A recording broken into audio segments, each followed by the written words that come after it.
Ja an, vielleicht, dass es eine spannende...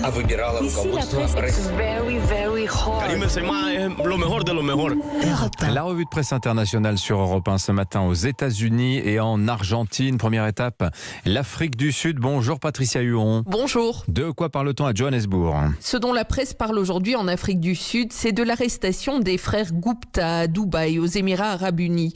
Lundi soir, le média sud-africain News 24 a lâché cette information majeure, rapidement relayée. Environ 4 mois après qu'Interpol a lancé un mandat d'arrêt, les 2 hommes d'affaires indiens sont derrière les barreaux. Proche de l'ancien président sud-africain Jacob Zuma, Atul et Rajesh Gupta sont accusés d'avoir été les pivots de la capture de l'État, explique le Mail and Guardian, et d'être impliqués dans de nombreuses affaires de corruption. L'Afrique du Sud demande leur extradition, mais celle-ci est loin d'être garantie, dit le Daily Maverick, et les frères Gupta vont sans aucun doute user de tous leurs recours juridiques pour tenter de l'éviter. Merci Patricia. Direction maintenant Buenos Aires. Bonjour Flora Genoux. Bonjour. À la une en Argentine. Eh bien, c'est la grande difficulté à trouver du gazole dans la majorité du pays, le tout en pleine récolte agricole pour les économies régionales, souligne le journal Clarín, qui précise cela fait plus de 2 mois que cela a commencé.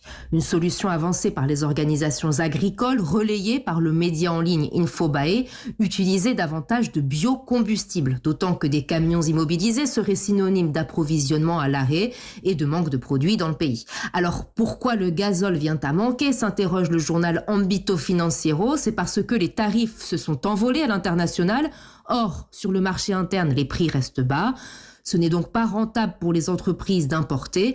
L'agence spécialisée dans l'énergie Econo-Journal rappelle, le gouvernement a assuré que le problème serait résolu. Merci Flora. Direction Washington enfin. Bonjour Alexis Guilleux. Bonjour. À la une aux États-Unis. Eh bien, les inquiétudes provoquées par les livraisons d'armes occidentales à l'armée ukrainienne, le New York Times explique que des équipements de plus en plus sophistiqués arrivent sur le front, mais la formation des soldats devient un obstacle important. Un exemple est donné dans ce reportage. Une unité ukrainienne a reçu un télémètre qui permet d'améliorer la précision de l'artillerie, mais personne ne sait comment l'utiliser. C'est comme avoir le dernier iPhone et ne pouvoir passer que des coups de téléphone, admet un sergent ukrainien, si bien que les soldats sont contraints d'apprendre le fonctionnement de certaines armes grâce à des vidéos sur Internet ou en s'exerçant directement sur le front.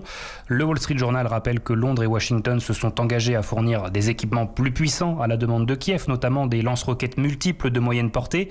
Mais l'administration Biden a toujours refusé d'envoyer sur le terrain des conseillers militaires pour éviter une confrontation directe avec la Russie, des hommes qui pourraient pourtant former encore davantage l'armée ukrainienne. Merci Alexis. Allez, à suivre sur Europe 1 l'édito éco de Nicolas Bouzou tout à l'heure à 7h15.